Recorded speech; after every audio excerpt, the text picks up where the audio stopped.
So now we want to start drafting our female English trouser. Now the first thing you will do is the yardage you are using. So this yardage you are using is 1.5 yards. Then you fold in this form, then mark out your baseline, mark out your side lines, and then put extra 2 inches here for the hemming or the folding of the trouser. So once you have gotten your 2 inches, from that 2 inches, you now mark the length of your trouser.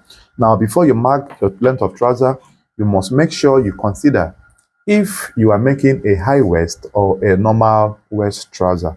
Now, my clients demands or asked for a high waist trouser. The picture you're seeing on the screen is what we are going to make for her. Now, when you have gotten to know that you're making a high waist trouser, you now have to bear in mind that the crotch derivation of high waist is not the same with the crotch of a regular waist, like I explained in my last video, which I will drop the link somewhere around this video. You can watch how to calculate the crotch of a high waist and a regular waist. Now, after which, you now decide on what value are you adding to the hips over 4 to get your desired crotch depth. So the hip we have for my client is a hips of 40. Now, I would also like to let you know that in most cases, if you are making a trouser, you don't use your customer's real fitted hip measurement. It has a way of getting too tight than requested or than you might want, right? Even though the trouser might be fitted, but it still needs to give them ease for freedom of movement and sitting and everything. Now, when you have known this, so for example, if your hip is 40, your fitted hip is 40, on trouser, you might use 42 to draft it, right? But you will use the actual hip to get your crotch. So these are the adjustments you need to consider or need to be making when you are drafting a female trouser in order to achieve a perfect fitting or finishing. So here, my client's hip is 40, and before we go into that hip of 40, the length of trouser is 44. So now we know that we're making a high waist trouser from the picture you have seen so far. Then I will now minus or deduct the band measurement from the length of trouser. So the band we are using is a regular band of 1/4. That's 1.25.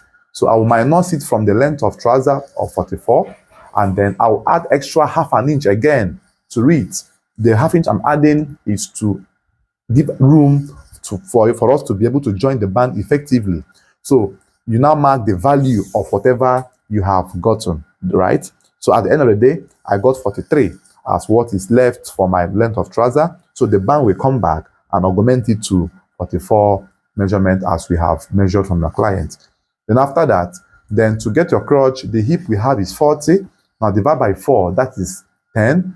Then I decided to add extra 2.5. Remember, I gave us a value that you can add either 2 inches, 2.5, 3, 3.5, 4, 4.5, 5. These values can be added to your hips over 4 in accordance to your customer's stature and hip measurement. So since we have a smaller client here, so we are going to use 2.5 to add to her crotch derivation. Hip is 40, divided by 4 is 10, plus 2.5, which I decided to use. You can decide to use 3, 3.5, 4. If you have a bigger value like 46 inches and above hip, you can use 3 inches, 4 inches in addition. But if you have a hip of 43, 43, 44 downwards, you can use 2.5 or at maximum 3 inches in addition, right? So having said that, then the hip is 40 by 4 is 10 plus 2.5 is 12.5. Then this 12.5 will not be marked from the waistline you have drafted. You are going to push out the value of your band 1/4, that's 1.25. You have to push it out from your from your waistline and then mark the value of your crotch, which is now 12.5, right? Then after which you now get your knee line.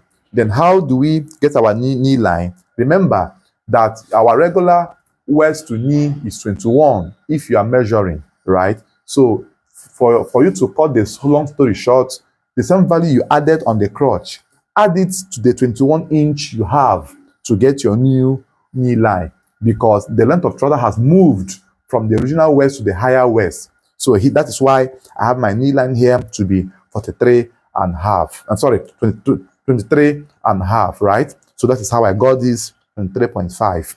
Then after which, now the next thing you will do now is to extend the lines as shown. You extend these lines all through this way. Again, extend the lines all through this way again. And after the extension, this is what you are going to have. You have your waistline, crotch depth, knee point, and your hem line. Then after that, like I told you, if your fitted hip is 40, or for example, add extra 2 to it when you are marking your trouser, it gives you more room, more ease for it to fit properly. So we're going to use 42 to mark our hip in this value. I want to have a perfect fitting. That is why I'm making these adjustments on my trouser. So this 40 hip we used might likely be for the hip of the skirts of this client, but on trouser, it's not the same hip value we are going to use. So here we mark hip of 40, which is now 42 rather, which is now 10.5, right here, 10.5, and then add extra 2 inches to that. That gives us 12.5. So when you have gotten this hip measurement and extra 2 inches, you now get what they call the midpoint or the grain line or gradient line or plumb line. That's the distance between the extra 2 inches to your hip measurement, the midpoint. So here is 12.5, which means that the midpoint is 6.25. That's 6 1/4. So you mark at 6 1/4 this way. Then extend this 6 1/4 all through to your knee point and also to your hem line or your ankle line. Extend the lines all through that way, 6 1/4. So this is what we are going to mark or have. So after that, you're now going to extend your line either with a straight line or with a disjointed line. Whichever one you find convenient or comfortable with, you go ahead and do as you like. The lines can be jointed or disjointed, right? So this is what I mean by disjointed lines. Then after you have done this, the next you will do is your knee circumference. Now bear in mind that what I measured here is a fitted measurement of my clients. I did not measure in line with the palazzo effect or the bootcut effect you are seeing or you have seen in the picture I added to this video. So I am not the one that will add extra value to give me that fitting I am looking for, right? So now the knee measurement we have is 17. Now, because of what we want to achieve, I will do the knee 18 or 19, right? Now, the knee of 19 is 9.5. That's if you divide by 2, right? 9.5, 19. And then you will divide this 9.5 into 2 again. That will give us 4 3/4, 4 3/4. So in such cases, now, because of the way I cut my own female trouser, that I have a particular or unique way where I draft so that all the contours will fall in place where it should be. So I might likely mark here 5 inches, 5 inches. That will make it to be like 20. That's 10, 20. By the time I now lock, it will now fall back to 19, which will be okay for my client. So I will mark here 5 inches this way, 5 inches this way. So invariably, I added extra 1 inch or 1.5 to whatever knee value you have. Then, now remember that the trouser was flowing from the knee line down to the ankle. So the same measurements you use here is what you are also going to use on your ankle. But then, if you wish for your ankle to be bigger, you can now add extra half an inch or 1 inch to any value you have on your knee, and it will now flare up in a bootcut form. Also bear in mind that this pattern is also the same pattern you use for fitted trouser. So if you're making fitted trouser, you are still going to use the same pattern and you will still achieve the same result. Just apply your measurements the way I am applying it and it will give you the same fitted effect. So here I will mark 5 inches as well on the ankle, and also mark 5 inches as well on the ankle. That gives me 20. So by the time I now lock, it will now correspond to whatever I have. Now, on female trouser, there is one particular thing I tell people to do.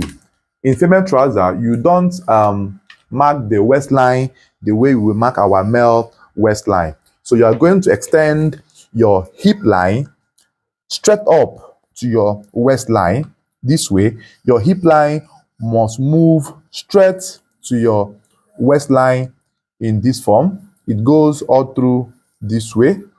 And after this, you now use your hip curve or armhole curve and make a curve that goes up this way, somewhere like 2 inches or 2.5 inch high.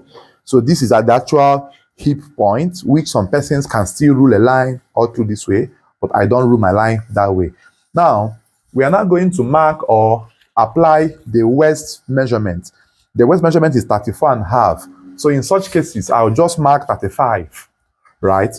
Now, on female trouser, there is the possibility of what they call squeeze or emoji, a smiley emoji kind of folding on the crotch region.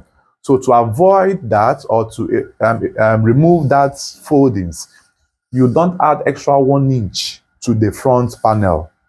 You use either exact of your waist, or you can even go as far as deducting some value from the waist circumference and use a lesser value to mark the front panel and add all you have removed to the back panel, so that the front panel will not have any room or any allowance to give you that squeeze or that emoji, smiley emoji symbol on the front region. So here I am using 35 inches to mark my waistline, which is now giving us 8.75.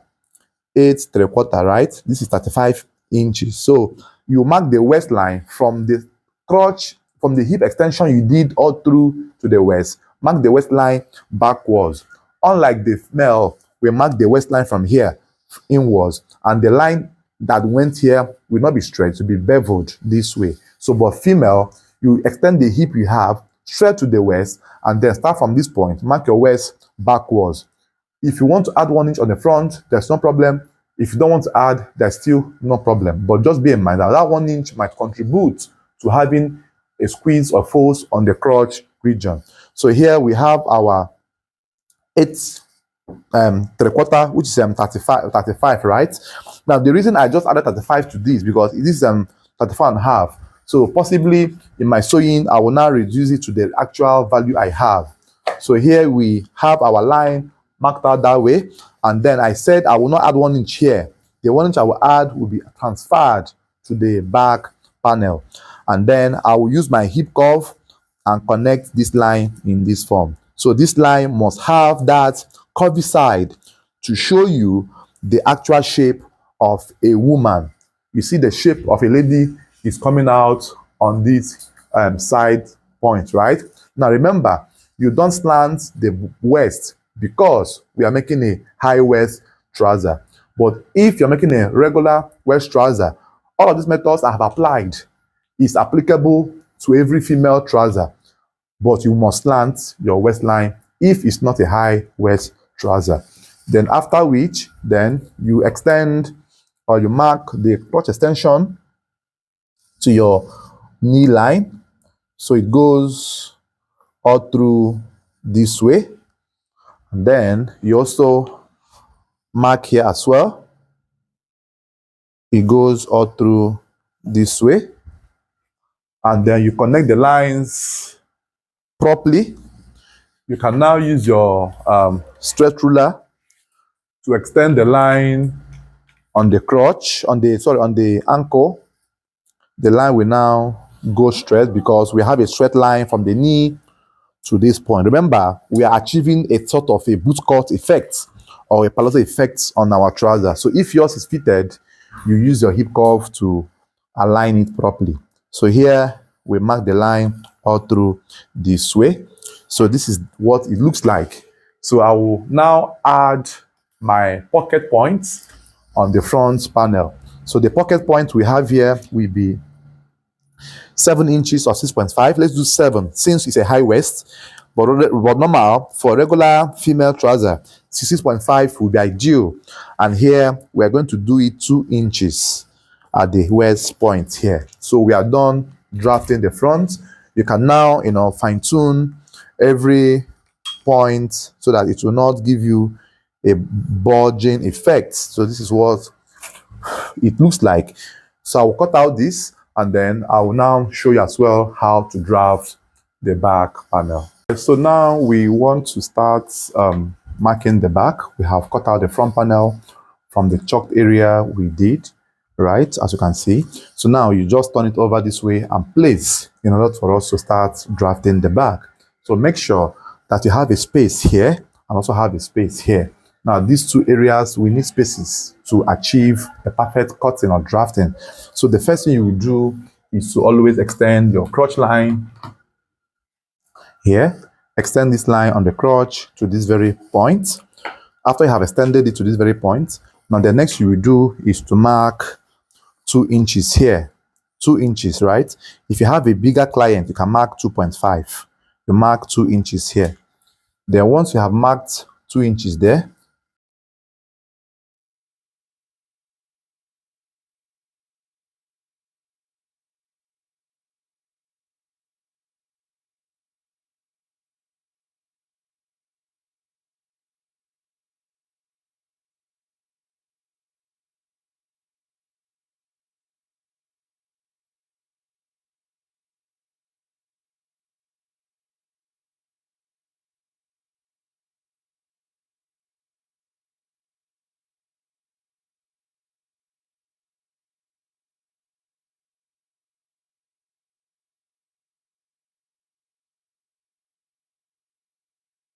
so now I was trying to explain that if you have a bigger client, you can mark here to be 2.5. That if you have a hip of, let's say, 48 or thereabout or 50, always be cautious of this. So I was trying to explain that these 2 inches will end on your knee line, and you must make sure that you already know that we added extra inch on the knee and on the ankle. So we don't need to add any inch again at the baseline here. Now, the reason is because we always want the back panel not to tilt or move to the front. Because of the nature of the trouser we have, the palazzo or the bootcut effect, the front and back panel base should be equal. So that when you now join the both sides with ½ inch, it will stand erect without any of them tilting to the front or any to the back. So now you mark 2 inches again, right here. Then take your hip curve and then connect it. It will just, flush right up to somewhere here. So this is how it will end, somewhere here. So this is a perfect place for it. Now, you are done with this. You will cut from here equally, right? Now, on the hip region, there's what they call gaping. Gaping means the back waistline giving gap from the customer's waist, and it's not lapping on the body.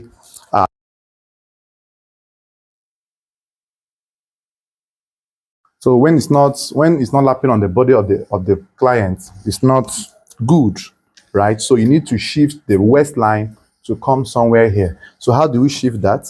Then you are going to, this stuff here should not be included, right? This is how this trouser should have cut out, but just extended that part for the pocket region. So now I will continue this trouser from here, from these points. From these points. So this is how the back panel should look like. Like it should, curve this way. So some persons might ask me, what is the inch addition I made? Like what did I mark? So you could mark it to be 4 inches or 3 inches, depending on the fabric you have left. So once you have, given this gap, then you now start from here. Mark your customer's waist backwards. So the waist was 35, which we had 8¾ Then here you mark 8¾ right? And then remember, that we do not add 1 inch on the front panel. So that 1 inch we didn't add, plus the normal 1 inch, plus the normal 1.5 we do add at the back. That is 2.5 now. So here you mark 2.5. Here you mark 2.5. So you see where the waist has shifted to. And then once you have gotten that, your normal 2 inches for the hip extension will also be marked this way. And then you now raise it up this way and then find a way to make a curve that will connect this point this way. So this is how the back waistline will look like. It goes in this form. This is how the back waistline will look like. You now cut.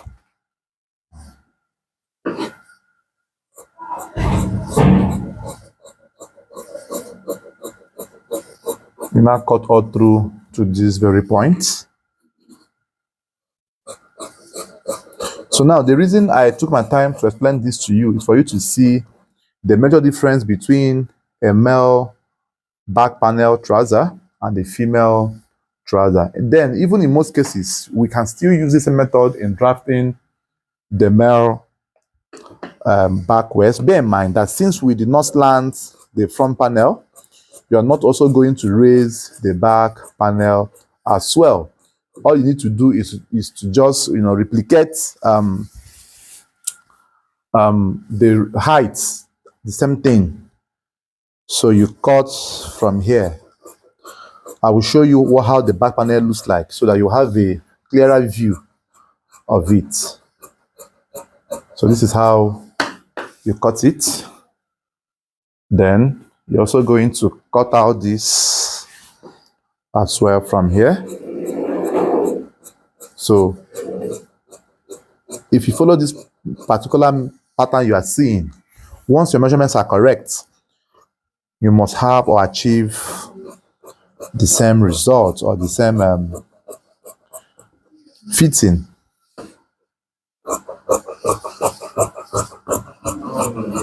So now the next video you'll be seeing will be on the gumming processes and how to stitch it.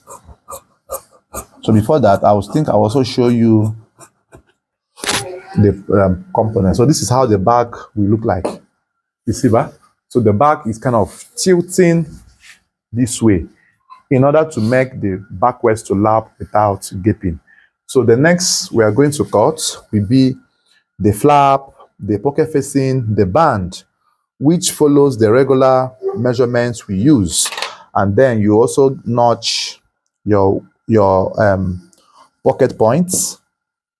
You notch your pocket points by 1/4.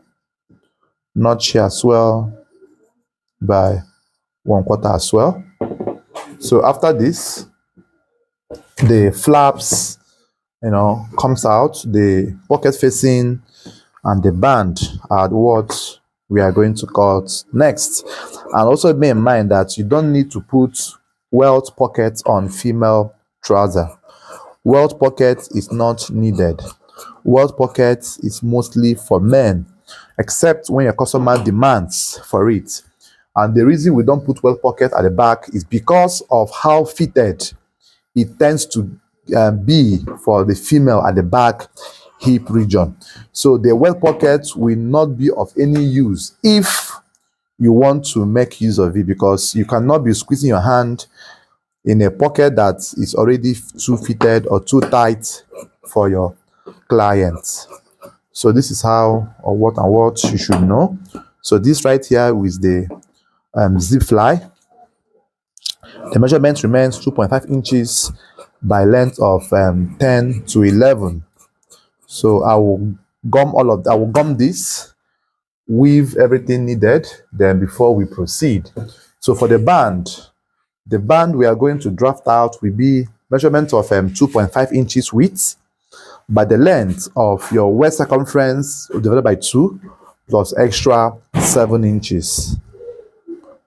So even though we are going to put what's it called, belt loop, the client might not really need to wear belt. Like, it should be a fitted trouser. So here is 2.5 inches, 2.5 inches, but the length should be longer than the measurement of your client's waist circumference plus extra 7 inches.